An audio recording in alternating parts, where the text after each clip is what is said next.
wherever people live, if they're thinking about moving, you need to move for the right reasons.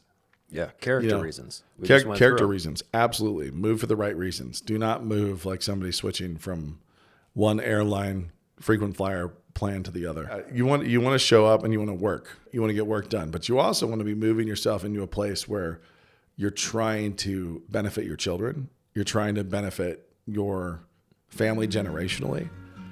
You're trying to become a better character. You're trying to become more faithful. And that always involves more blisters, more calluses, more suffering, more grind. Met a ghost of a king on the road when I first fell. Fire burning to my knees I fell. Met a ghost of a king on the road. Welcome to SASP. The last episode consisted of my daughters and I mostly just trying to remember every animated film ever. I've already heard follow-up that they want to talk more about it, which they can do. Okay. We didn't talk about Prince of Egypt in that one. My wife pointed out, which is a great one to hit on. But I actually, like, my daughters are fairly copious when it comes to animation. Yeah. Welcome back to the show. Yeah, it's good. With an early morning basketball wound on his forehead. Yes. We just thought it would add a little mystique to his persona. We thought we needed real life, I don't know, stakes. Real life. For podcasters. Real life. Yeah. Yeah, it's here we sit for yet another one of these with the two of us. And Brian has kind of like we've got a smorgasbord. He's got kind of like a continental breakfast buffet of topics for us to. Yeah, are you going to allow me to do the one about our local community, or are we going I don't know that you want to, and we could. We can start there. We'll start there and move on. There. We also have a few questions sitting in the TBR queue. And then you should send more if you have them, because we're getting low on the latest round. People are recommending shows for us after our Severance episode. I don't know. By the way, it got worse. Severance got worse again. Whatever. The people who shook the dust off their sandals are not entirely wrong. Okay.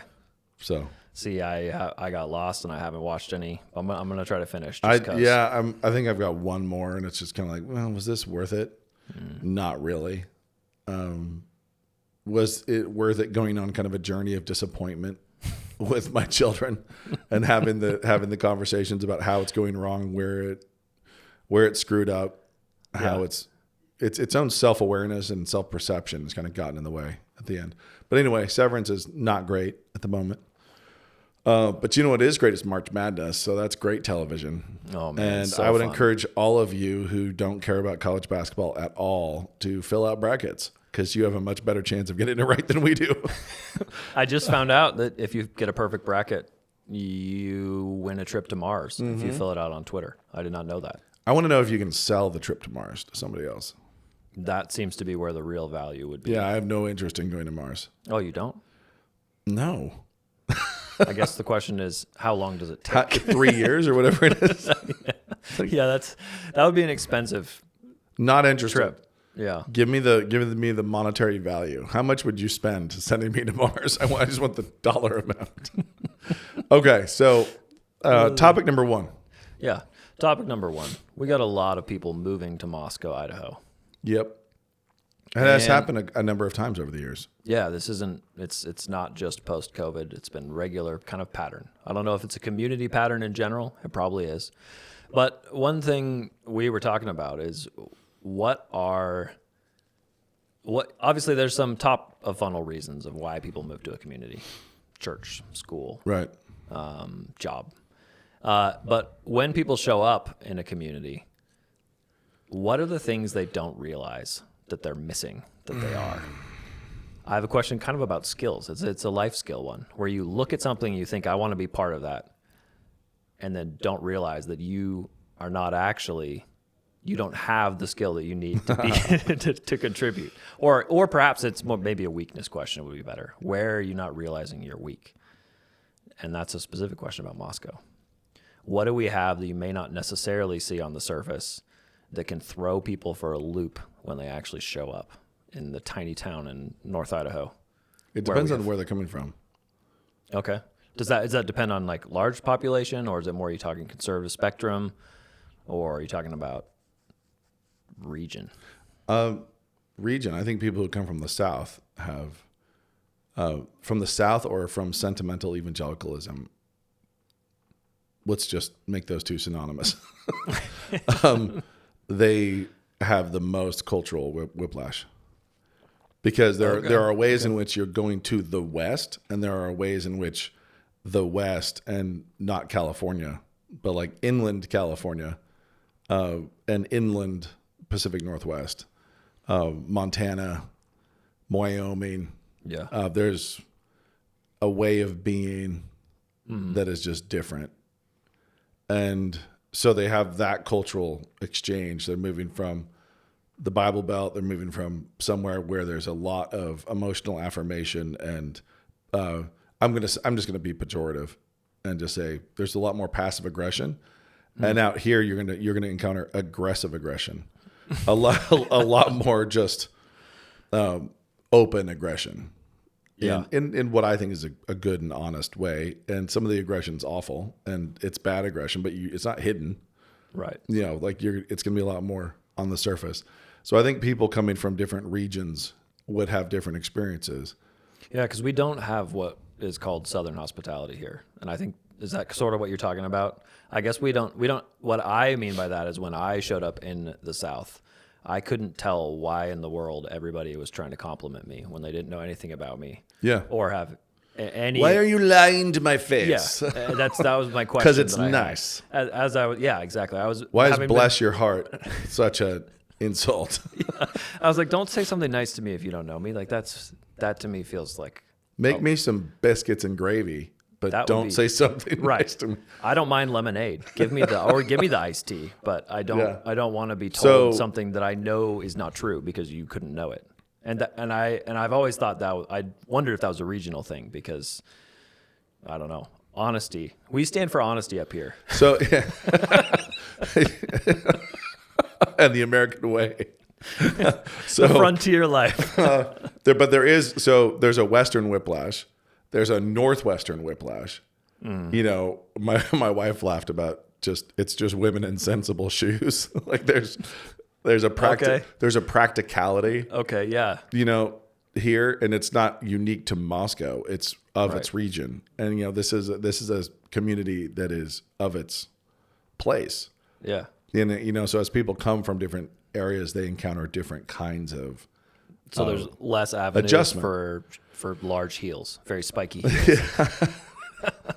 Maybe, I don't know. Yes, but then I would say that there's the uniqueness of doing community here, something that I think is one of the most common mistakes when people come, and whether they're coming from California or they're another part of Idaho or from the South or from New England, wherever they're coming. So if you're coming from New England, there's particular attributes there, cultural attributes that are kind of funny. And you're going to experience the Northwest, and you're going to see it objectively in a way that we don't, having both grown up here. Yeah. You'll experience whiplash, and then we'll laugh when you tell us, like, it's so weird that you guys do this thing or whatever. But the Midwest, the upper Midwest, they all have these kind of differences, but overlaps with America. And, we overlap in a lot of ways. But when people come here from any region, if they come here like a consumer comes here, then it's not going to work out. Okay, tell me more about that. You mean where they're just like, what do you have for me? That sort of attitude? Yeah. I have come to this particular restaurant because I saw it on Yelp, and I'm here to consume the community. Oh, and if I don't get the community, where's my waitress? When do I place my order? When will you be bringing me the community to my door? When will you be doing all this? Now, there's a signal group, a giant signal group that's like the moving signal group. Like people jumping out and helping. People are always helping each other constantly. So people are always doing community. And or the meal trains on the exactly. Side. You could honestly get fed for a year. Yeah. And it would be like that. Yeah. Very, very right. Rapid. So there's a huge amount of community that you will consume. You will be a beneficiary of. You will have people there to help you move your piano. You will be there. You will have a lot of people. You're pregnant. You're having a baby. The meals will be lined up. Like there will be a lot of things that happen for you. But you got to realize also that some of your most momentous moments in life, having a baby, for example, aren't that big a deal to everybody. There's a lot of those. That's really true. So it's like the whole community doesn't shut down for your baby shower. People have stuff to do. Right. And I think that probably the biggest thing I hear from people who are surprised, no matter where they come from, is that coming here is like jumping onto a moving sidewalk. You know, where there's just, it's so active. Right. And people are doing all the time.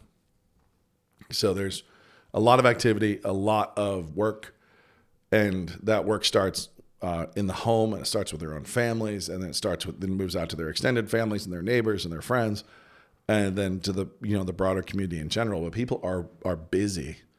People are working. They're building, and they're working very hard. And so everywhere you look, people are grinding, and they're grinding cheerfully. They're building businesses.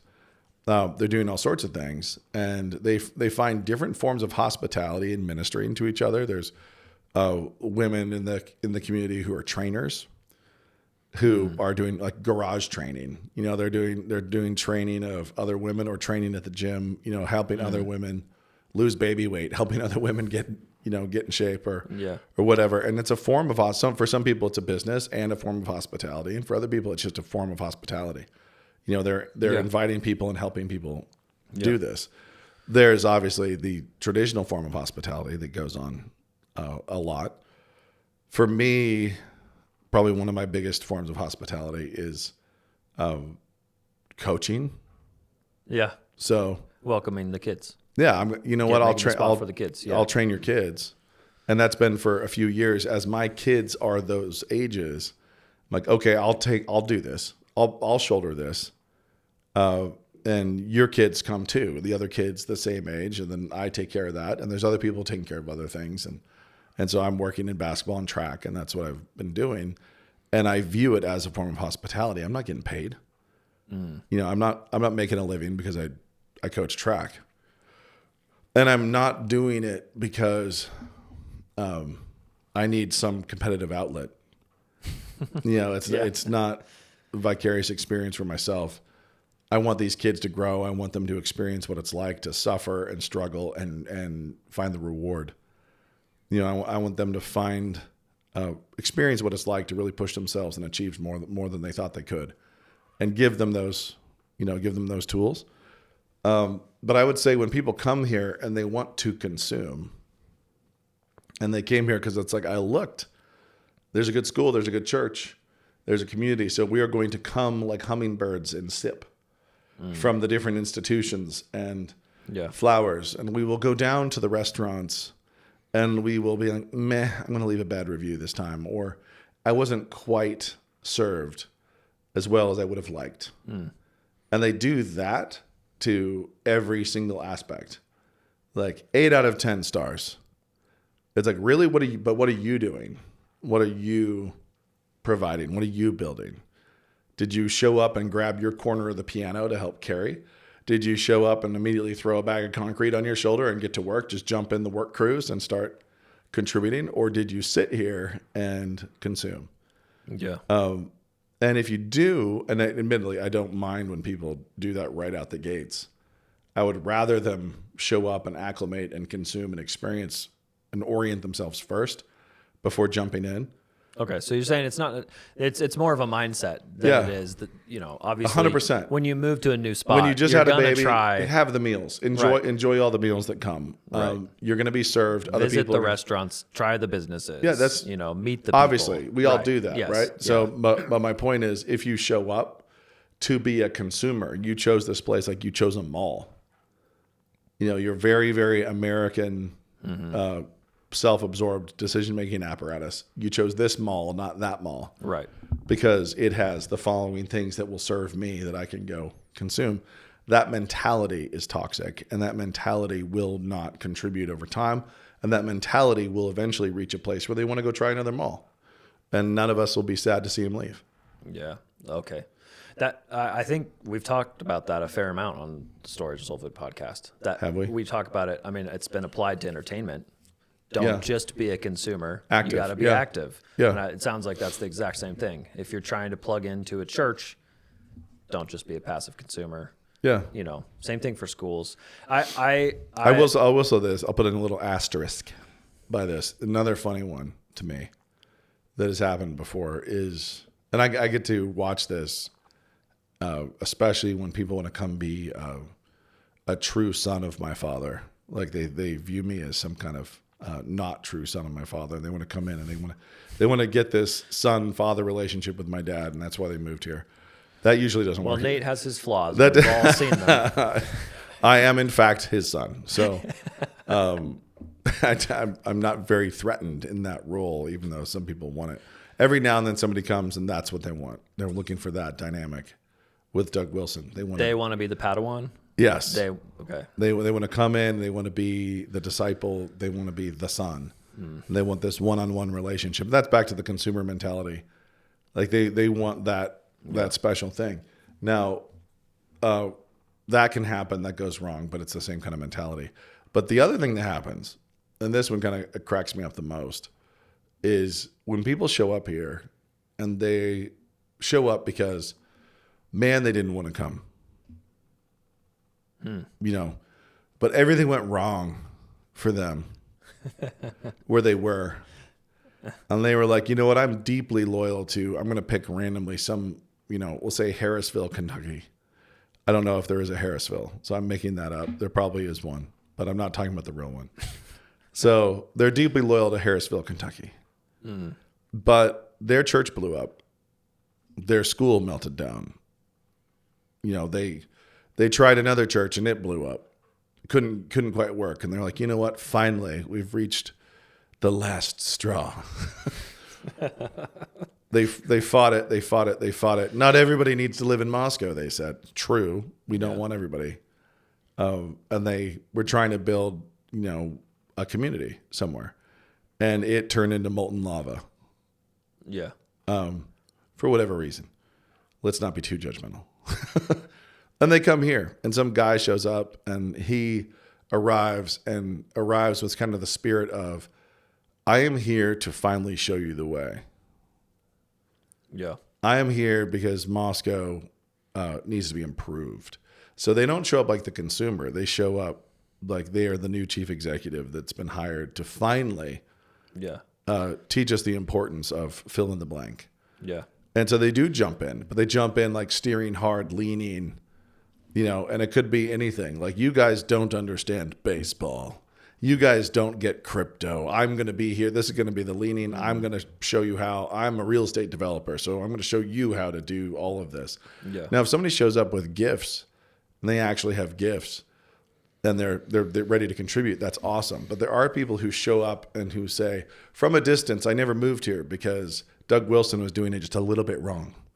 And I am here to anoint myself and move to the front of the canoe. I was just going to say, as rapidly as possible, and then lean it's in the canoe people. You're just like, why are you leaning so hard? Why are you leaning? We're in a like, canoe together. Why? Like, we know where we're going. Yeah. We've been going here for, now what, 50 years?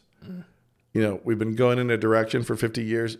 And then you're like, but I have a better direction. And I have avoided coming here because your canoe has been going the wrong direction for so long. But finally, all other choices I was forced to leap were destroyed. Into your canoe. I killed every other plant I've ever touched. And so now I'm here to touch your plants. But obviously, all of us want to improve the things we're part of. But my wife and I make that distinction. It does seem like when we're talking, I almost don't want to hear criticism from someone without skin in the game. Ever. And I think that's what it is. Ever. It's like, you might have a good idea, but you don't care. So please don't, until you love the thing that I love, until you love the school that I love, don't tell me the things that are wrong with it. Do you know how many times, this is a funny example, but how many times I have been told over, let's say, the last 12 years, people show up and they say to me, you need to start a baseball team. Like, why? Like, why do I need to start a baseball team? Because they want one. I want a baseball team. Why haven't you started a baseball team? Even more recently, since I've been coaching track, a couple people have even recents at different times say, you shouldn't be coaching track. You should be starting a baseball team. What a kind of weird thing to say. Right. So that's something that I've probably been told 5 or 6 times over 12 years. It's not like it's all the time. But somebody shows up and they're like, for my kids, we love what you do, but it'd be great is if you started a baseball team. And I loved playing baseball. My boys played baseball growing up. I love the sport. We don't have a baseball team, but we have is baseball leagues. And the nice thing is some people have showed up and started baseball teams. Like, great, you want one? Awesome. Yeah. And that's their hospitality. They start a baseball team. They invite other people. They're inviting other people to play baseball. They're not getting paid either. Yeah, exactly. And they're like, you know what? There's not actually a baseball team. And so let's do a baseball team. But what's that little tick that goes where they're like, you, Nate, start me a baseball team. You do this for me. What is that? Obviously, I hope the listeners can all see this applies to whatever community you're in, even though we're talking about Moscow specifically. But is that consumer aspect? I want it? Or is it more? Who's going to do this for me? I mean, it's kind of just remarkably self-focused. Yeah. It's almost like you. It's a consumerist mentality. Now, we can all joke like that. I could joke that way with a friend and just be like, hey, how about you start the steakhouse? Like, instead of me having to start the steakhouse. But somebody needs to start the steakhouse. I am waiting on you. Yeah, exactly. So that's we're working on it. But that is true. But that's like, we could joke and be like, it'd be great is if you did this. It'd be much better if you did it. Yeah. And that's funny, but there is an impulse to show up and say that. And before that, it was football. Why don't you guys have a football team? It's like, well, we're working on it. And, the guys who were sacrificing to do it, they had kids who were younger and were growing it organically through. And now we have a football team. Now we have a football program, right? Yeah. And so, if there's a gap, if there's room, if there's space in the community, roll up your sleeves. Yeah. Roll up your sleeves and do it. Jump on the moving sidewalk and start to do it. Have that be your hospitality. And realize also, though, that there could be cultural differences. There could be cultural friction. Mm-hmm. You start never being at church because you're playing baseball.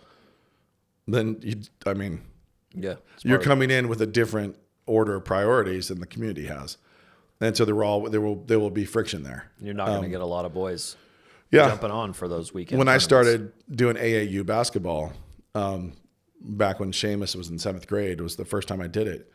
I'd call a regional tournament and just say, hey, can we come in? We're not going to be eligible for the championship, but we just want to play Friday, Saturday, and then we'll be out.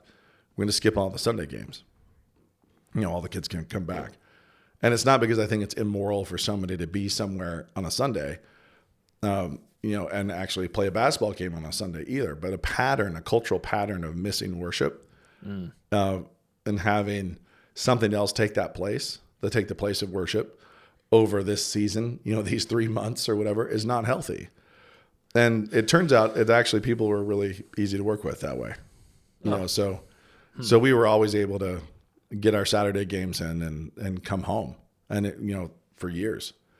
And it was great. So if somebody comes into the community and they say, man, why don't you have cheerleaders? You know what? I'll roll up my sleeves and I'm going to start the cheer team. Then we'll be like, hey, you know what? We actually there's a reason why we don't have that. Like, that's not what we're doing here culturally. And thank you though. So it'd be great for you to volunteer over here with mock trial or something else. Right. But we're not doing that. So there are some things where it's like, we don't do that. And there's a decision made, and we've consciously not invested in the short skirts and the high kicks. We're not doing that.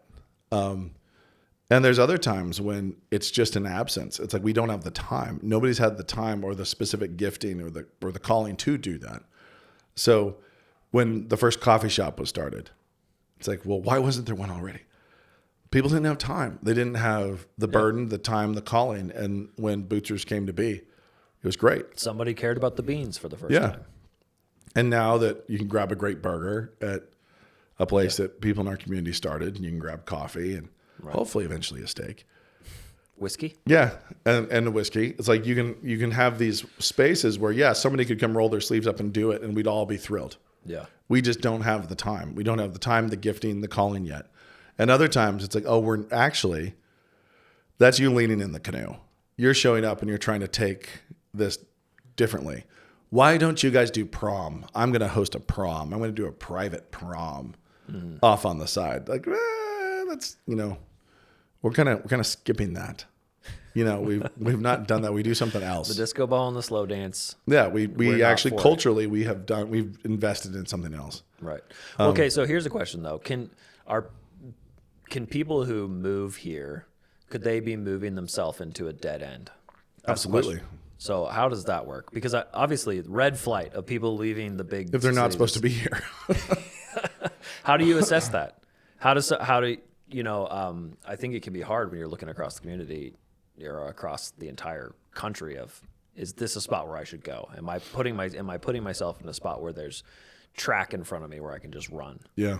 Obviously, this is the frontier, so the answer is always. So there are people who make the decision sacrificially, right?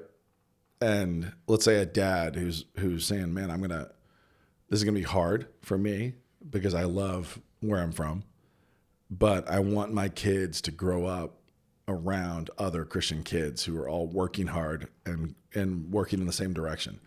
I don't want my kids under constant assault and always outnumbered." And so I'm looking to get this community experience for my children, and I can bring the things I have and I'm going to contribute and so on. Some dad could bite the bullet, lose some value in some real estate, move from a softer real estate market into a tougher real estate market and do all these things for his family sacrificially because he wants this community experience for his wife, for his kids. And he's not thinking of himself at all. And then he looks around on how to be productive. Yeah. When he gets here, and he's looking for that, but he's made a sacrifice.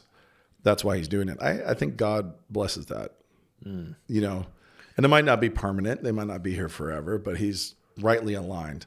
He's aligned towards hardship and work for himself. He's not looking for something easy. Gotcha. If somebody's like, "Oh man, it'd be so much easier if we lived in Moscow."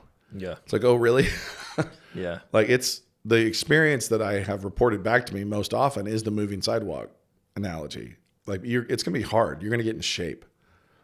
You're going to get outside accountability on how your kids are doing, on how their education is working, on what their behavior is actually like, on where they are academically. If you really, really plug in, there's a lot of honesty that is not just comfortable. Also, going back is not regionally always what you expect. Right. To have somebody be like, "Oh, I think this about your kid." Yep. And this is how I think you can help your kid grow. Yeah, it's not necessarily cozy. Yeah. But if you come and guys are making a sacrifice and they're doing it because it's the hard thing, it's the hard thing, but the thing is the better thing, that tends to bear fruit. And this goes back to the consumer mentality. If you move here because you think it's going to be easier, because you'll have more options to consume, you'll be a consumer of community and you can kind of sip the different flowers. Eventually, you're going to get bored. Yeah, I mean, it's not that big of a town. Yeah, you're going to get bored. You're not building yourself. You're not breaking a sweat yourself in this direction. You're like, I have a really cozy remote job. It's easy for me. I could just easily move my family and we could just be consumers of the community. I'm coming from a really expensive, real estate market. Piece of cake. I can come in. I can buy a much bigger house. Work from home. It'll be a piece of cake we can consume. There's no sacrifice at all. There's nothing laid down. It's only upside, but it's only upside as a consumer. Yeah, that can be a dead end, and it can be a dead end pretty fast. So you're not growing. You've not been challenged. You're not coming in to get pushed and improve, and you're not coming in to contribute in the same way. You're going to take and try to benefit, but you don't really want to change fundamentally. You don't want to be you. That change word is the story word of it. As like, are you a character who is hoping that on this a journey, is the place, on an arc? Where they're trying to go somewhere and you have whatever that is, the need. Are you aware that there's a need, or are you hoping to just remain the same as you jump in wherever you move to? Right. Does your family stay the same? Okay. So people have moved here for a lot of reasons over the years, and one of the biggest ones has traditionally been education. Either New St. Andrews College or Logos. They want their kids in Logos school, or their kids are going to NSA, then they want to be here. They experience the community via their children who are growing in it, and they see it and they see the benefit of it. They end up following their kids. That's happened a fair amount. That happened for your wife? Mm-hmm. Yeah. Yeah. all the siblings, and then the siblings are all going through. In-laws. Yeah. The siblings meet spouses. Things like that happen, and the in-laws follow. All of a sudden, quadrupling of generations. That happens fast. So that's happened. That's happened a number of times, and there's times when that's been really blessed, and there's been times when it's it's more of a retiree mentality. Yeah. And that can be hard. Mm-hmm. It can be hard because it's a very, very, very active community. Right. Very, very busy, with an expectation that you are going to blister your hands and get to work and not need lots of affirmation while you do it. Yeah, it feels like there's always something new going on. We are Sparta. And they don't they don't all work. I like the ones that flatter us as a community, so we should do more of those. Honesty, hard work. Actually, it's true though. Yeah, I mean, I would say the hard work is, there's nothing glamorous about it. Yeah. It really isn't. So I mean, plenty of things get started and fail. That's another thing. Sometimes you'll get the expectation of my son and my nephew. My son and my nephew are both puking in track practice yesterday. That's awesome. That's what it's like. You're gonna go and you're gonna get in shape, and you're gonna need to like hit the ground running and build and push, and mature. And if you're already in a place where it's like, yeah, this is easy, we're already going this speed, we can jump in, and we're here for whatever reason, then come to try to contribute. But do not come to try to make your mark and be like, I'm here to try to grab the steering wheel and steer Doug Wilson in a slightly different place. Yeah. There's, 50 years of thought have gone into some things. Mm-hmm. You're not going to be able to steer some of it. But I'm here to help, and you show up, and hey, there's boxes that aren't being carried. There's no baseball team. Pick it up, do it. Right. It's like, go for it. That kind of thing tends to bear fruit.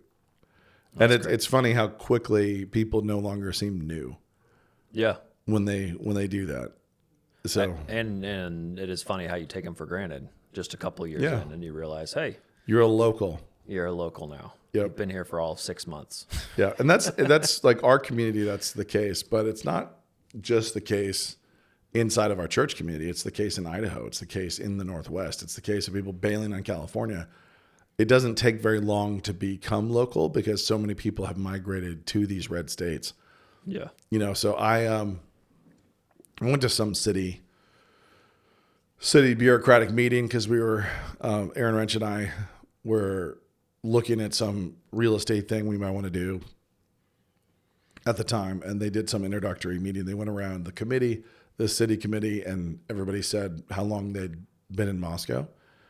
And it was bizarre because I was the only one in the room who was born here. Oh, wow. And of all the officials, of the bureaucrats making the decisions, of the city council members, everybody there, I was it. I was the only person from here. Aaron was the only person who'd come here before the year 2000. So he was 99, and everybody else is like city council members, various titles, staffers, and so on, who were like 2012, 2013, 2008. And I was like, wow, you guys aren't from here. You're not even from here. But the what from here means has changed significantly. Yeah. So the fact that my grandfather moved here in 70, I think it was 70 or 71, is 71 probably, is kind of shocking. And there's some hater, in my basketball life when I was coaching, some Idahoan, was fussing at the woman keeping our books, and she's a girl I graduated from high school, and she was like, is that coach the son of that pastor? That pastor. And she said, yeah, I went to school with him, I graduated with him, we went all the way through. And she's like, what? They're like from here? They're from here. It was a weird whiplash that we go back multiple generations in Idaho. We go back, and it's of people jumping in and starting. Yeah, so the West is relatively young, and so while there's obviously many families who've been around longer than I have, I bought land from a homesteading family, but 50 years for Wilsons, we've been here 50 years. Right. In the West, that's a long time. The West is pretty young. Yeah. No, my people, Salmon River.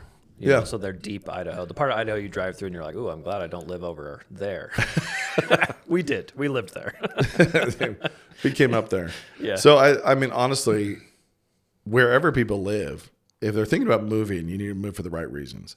Yeah. Character You know, reasons. We just went Character through 'em. reasons. Absolutely. Move for the right reasons. Do not move like somebody switching from one airline frequent flyer plan to the other. Yeah. From one Not mall to the hummingbirds. other. You need to move like what? What's a good metaphor here? Instead of hummingbirds. Maybe it's just I mean, hummingbirds are great, they're pretty cool. but yeah, Bees. you don't want to just be You sipping got to like be bees. ants. Ants. Go to the ant. Yeah. But yeah, you want to show up and you want to work. You want to get work done, but you also want to be moving yourself into a place where you're trying to benefit your children. You're trying to benefit your family generationally. You're trying to become a better character. You're trying to become more faithful. And that always involves more blisters, more calluses, more suffering, more grind. So becoming a better character, Yeah. so easy to say. I want to be a better character by becoming more comfortable. That's not exactly the way it works. It would be nice. Yeah, that would be lovely, right? It's like, no, God gave us a different kind of struggle.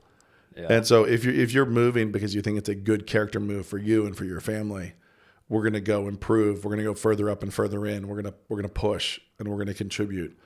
Yeah, when you get here, you'll benefit from the community, hopefully. Hopefully you'll have a lot of consumer experiences that you enjoy in the community, but also hopefully you're ready to roll up your sleeves and work for your family and really put the sweat in. And if you're not, then it's going to be tough. It just won't work out. But that applies to everywhere, not just here. So Totally. This happens to be a place where people move. That's true of a lot of towns right now. With a lot of the blue state migrations, there are a lot of places where people are moving into Nashville and places like that. Where Yeah. I mean, that works for employees. It works for sports teams. It yeah, works for everything. But if you're thinking of moving your family to Nashville, don't do it because it'll be easier.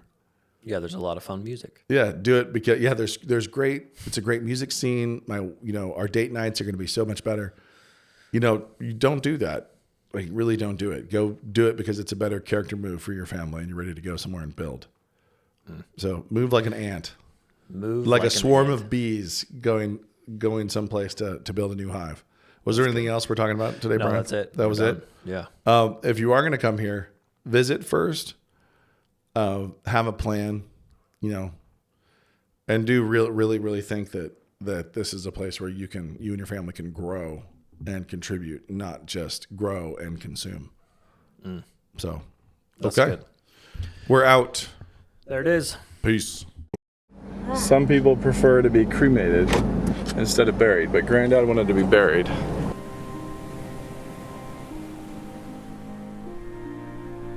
You are dying. So am I. Every second I create more of my past, more decisions, more breathing, more love and more loathing. All of it slides by into the gone as I grab at more moments, at memories just made and already fading.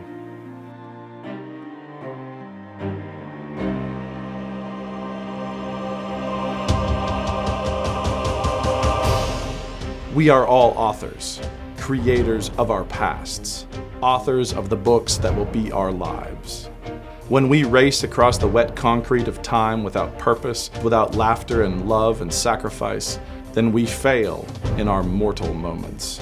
See the past, see your life as the fruit of providence and thousands of personal narratives. What led to you? Lighthearted tales of neighborhood love, great tales of migrations, epic tales of global wars and comedies, dark stories about brothers and murder, tales of rape and grief and persecution. You did not choose where to set your feet in time. You choose where to set them next. Pause, breathe, eyes front. See the future. Do not stare into the fog of distant years. See the crystal choices as they race towards you in this sharp foreground we call now. The future flies at you in a never-ending storm of possibilities. God says create. God says live. Choose. Shape the past. Etch your lives in stone, and what you make will be forever. You are dying. So am I. We march from page to page, and it is our living that takes us toward the end. Children will follow, reading our stories, built on our stories, set in a place and in a time that we helped choose for them. They will be the ones to shut the book behind us. They will dig holes and arrange flowers. They will fill out forms. Cause of death, life. May it be the truth.